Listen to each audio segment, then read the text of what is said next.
یا ایھا الذین آمنوا صلوا علیہ وسلموا تسلیما اللهم صل علی سیدنا و مولانا محمد وعلی آل سیدنا و مولانا وسلم صلاۃ و سلام علیک یا رسول اللہ صلی اللہ علیہ وسلم.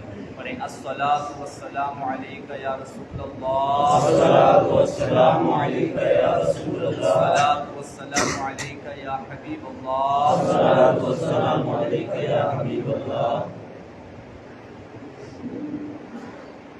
نماز میں رونے سے کیا نماز ٹوٹ جاتی ہے؟ نماز میں رونے سے نماز نہیں ٹوٹتی، ماشاء اللہ. اور نماز میں ہنسنے سے ماشاء اللہ. نماز میں اگر کوئی ہنسا اور اگر اس میں آواز نکل گئی، ہنسنے کی آواز آ گئی، تو اب نماز ہی نہیں جناب وضو بھی ٹوٹ جائے گا. اگر نماز میں کوئی آواز سے ہنسا تو نماز بھی گئی اور وضو بھی گیا، یعنی اب نماز توڑ کے جا کے وضو کر کے آنا ہو. نماز میں عمل کثیر اور عمل قلیل کسے کہتے ہیں یہ بیان کیا جا رہا ہے. ذرا ہم پوچھتے ہیں آپ سے، عمل کثیر کسے کہتے ہیں؟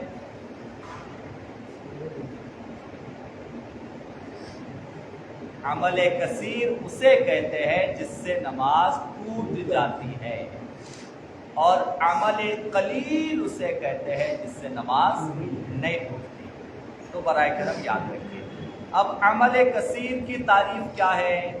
عمل کثیر کیسے سمجھیں گے؟ عمل کثیر میں جیسے کہ کیا ہوتا ہے، نماز میں ہمارا گھجانا، نماز میں ہمارا ٹوپی درست کرنا، نماز میں ہمارا کپڑے درست کرنا، نماز میں کسی کا یہاں وہاں دیکھنا، یا نماز میں کوئی چیز ایسی جو کچھ بھی ہے کرنا. تو اب ان میں کس عمل سے نماز ٹوٹے گی اور کس عمل سے نماز نہیں ٹوٹے گی، وہ دو طرح کے. ایک ہے عمل کثیر جس سے نماز ٹوٹ جائے گی، ایک ہے عمل قلیل جس سے نماز نہیں ٹوٹے گی، جو کہ ایسے حرکت نماز میں کی جاتی ہے. تو عمل کثیر اور قلیل کو کیسے سمجھا جائے گا؟ عمل کثیر جس سے نماز ٹوٹ جاتی ہے اس کو ایسے پہچانا جائے گا کہ نماز میں بندہ کوئی ایسی حرکت کر دے کہ جس کو دور سے دیکھنے والا کوئی دیکھے تو اس کو لگے گا کہ یہ نماز میں نہیں ہے، یعنی ایسا لگے گا کہ نماز میں نہیں ہے یہ. تو اگر ایسی کسی نے حرکت کر دی تو اب اس سے نماز ٹوٹ جاتی ہے. جیسا کہ اب دیکھیے ہم قیام میں کھڑے ہیں، قیام میں کھڑے ہوتے ہاتھ باندھ کے ہم. اب اگر ایسا ہوا کہ قیام میں کسی نے دونوں ہاتھ چھوڑ کر اگر ٹوپی درست کرنا شروع کر دیا، اسی پل اگر کوئی دیکھے تو کیا لگے گا اس کو کہ نماز میں نہیں ہے. لیکن اگر ایک ہاتھ سے ایسا ایک ہاتھ رکھ کے ایک ہاتھ سے اس نے درست کیا تو اب اس سے تو سمجھ میں آ جائے گا کہ نماز میں ہے. تو اب ایسا عمل ہوا جس سے لگے کہ نماز میں نہیں ہے تو نماز ٹوٹ گئی، اور ایسا لگا کہ نماز میں ہے تو نماز نہیں ٹوٹ گئی. اب اس میں موبائل کا ایک مسئلہ ہے جو گزشتہ غالباً دو مجلس پہلے، موبائل کا مسئلہ ویسا ہے. موبائل تو نماز میں غلطی سے چالو رہا تو کبھی کبھی بچ جاتا ہے موبائل. تو اب بہت بڑا سوال اس میں آتا ہے کہ کیا کیا جائے. تو اب جو ہمارے علماء نے جو تحقیق کی ہے، مفتیان کرام نے جو چیز بتائی ہے وہ یہ کہ دیکھیے، موبائل اگر نماز میں بج جائے یا موبائل رنگ آ جائے تو اگر کوئی ایسے انداز سے اس کو بند کر پایا جس سے عمل کثیر نہیں ہوا، عمل کثیر نہیں ہوا تو اب اس میں کوئی حرج نہیں ہے. لیکن عمل کثیر ہوا تو اب نماز ٹوٹ جائے گی. تو عمل کثیر کیسے؟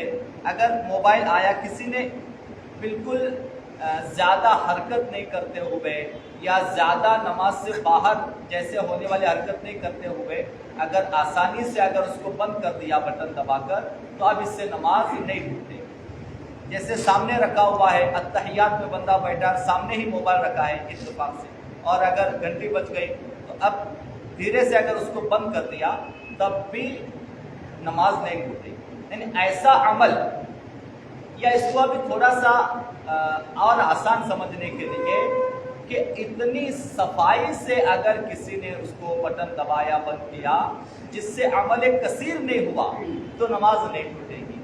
اور اگر زیادہ ایسا کوئی حرکت کر دی اس کو بند کرنے کے لیے، جیسے جیب میں ہے تو اب دونوں ہاتھ بھی چھوڑ دیا، جیب میں سے آرام سے نکال رہا ہے پھر بند کر رہا ہے، تو اب اس حالت میں نماز ٹوٹ جائے گی۔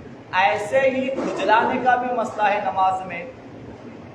نماز میں کتنا کھجانا ہے، کتنا نہیں کھجانا ہے، اس کا بھی دار و مدار عمل کثیر اور عمل قلیل پر ہی ہے۔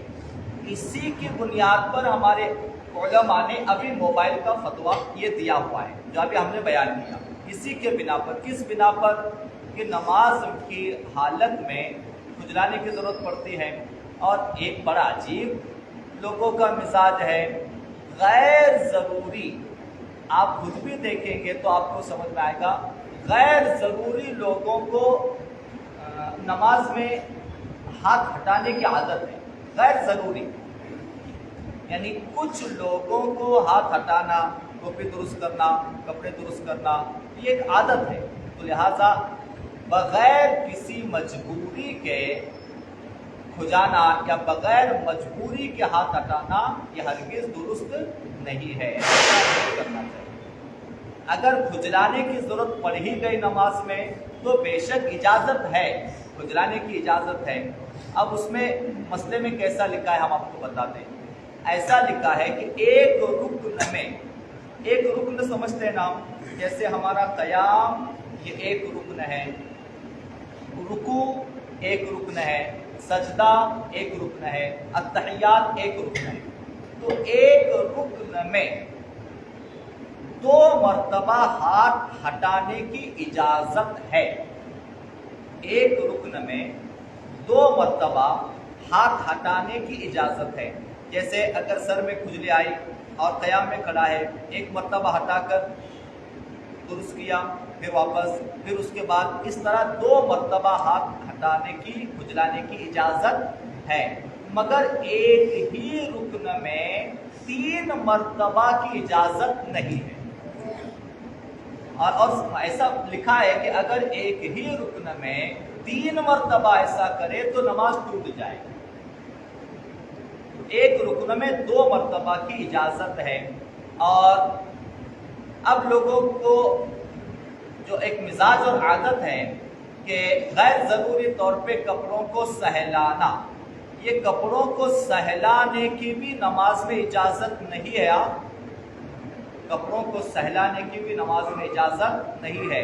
جیسے بہت سے لوگوں کا عادت ہوتی ہے سجدے سے اٹھنے کے بعد پیچھے سے کرتے کو درست کرنا، یا سجدہ رکوع میں، سجدے میں جاتے اور سجدے سے اٹھتے وقت میں پاجامے کو اوپر کرنا، نیچے کرنا، یہ ایسے بہت سے لوگوں کا عادت ہے۔ تو لہٰذا کپڑا سہلانا یعنی ایک الگ اب دوسرا مسئلہ ہے۔ کپڑا سہلانا نماز میں باقاعدہ مکروہ لکھا ہوا ہے، کیونکہ کپڑا سہلانا یہ ضروریات میں سے نہیں ہے۔ کپڑا سہلانا یہ ضروریات میں سے نہیں ہے۔ تو کپڑا سہلانا نماز کی حالت میں یہ باقاعدہ مکروہ، یعنی اس سے نماز مکروہ ہو جاتی ہے۔ تو حالت نماز میں کپڑوں کو سہلانا منع ہے، اور حالت نماز میں ہلنا ڈلنا بھی غیر ضروری طور پر یہ ایک نماز کے ادب کے خلاف ہے۔ نماز میں ادب چاہیے، نماز میں یوں کہیے کہ لگاؤ چاہیے، توجہ چاہیے، لحاظ چاہیے، احترام چاہیے نماز کا۔ غیر ضروری طور پہ زیادہ ہلنا ڈلنا اور غیر ضروری طور پر نماز کی آداب کے خلاف کام کرنا، اس کو نماز کے مکروہات میں لکھا ہوا ہے۔ اچھا، جیسا کہ بیان کیا گیا، جو کھنکارتے ہیں یا کھنکار کر عجیب و غریب آوازیں نکالتے ہیں یا رکوع سے اٹھتے سجدے میں جاتے وقت میں ایک سوال کر کے آگے بڑھتے، اگر رکوع سے اٹھتے وقت میں کسی نے بلا وجہ ایسے آواز نکالا تو کیا ہوگا؟ نماز ٹوٹ جائے گی جناب۔ رکوع سے اٹھتے وقت میں یا سجدے میں جاتے وقت میں غیر ضروری ایسی آواز نکالی جس سے حرف بنا تو اب نماز ٹوٹ جائے گی۔ اور ایک نماز میں ایک مسئلہ یہ ہے کہ حالت نماز میں اگر ایک تل، ایک رائی کے برابر بھی کوئی چیز کھائی تو نماز ٹوٹ جائے گی، مگر اگر منہ کے اندر ہی وہ چیز تھی دانت میں اٹکی ہوئی اور اندر ہی نکلی، اندر ہی نکل گیا تو اس سے نماز نہیں ٹوٹے گی۔ لیکن باہر سے ایک رائی کے دانہ یا ایک تل کے برابر بھی باہر سے اگر کوئی دانہ، ضروری نہیں کہ ہاتھ سے نہیں کھایا، ہوا سے اڑ کے بھی اگر گیا اور کھا لیا تو نماز ٹوٹ جائے گی۔ 11 منٹ ہو چکے۔ ان اللہ وملائکتہ یصلون علی النبی یا ایھا الذین آمنوا صلوا علیہ وسلموا تسلیما اللهم صل علی سیدنا مولانا محمد وعلی آل سیدنا مولانا محمد وبارک وسلم۔ سبحان ربک رب العزة عما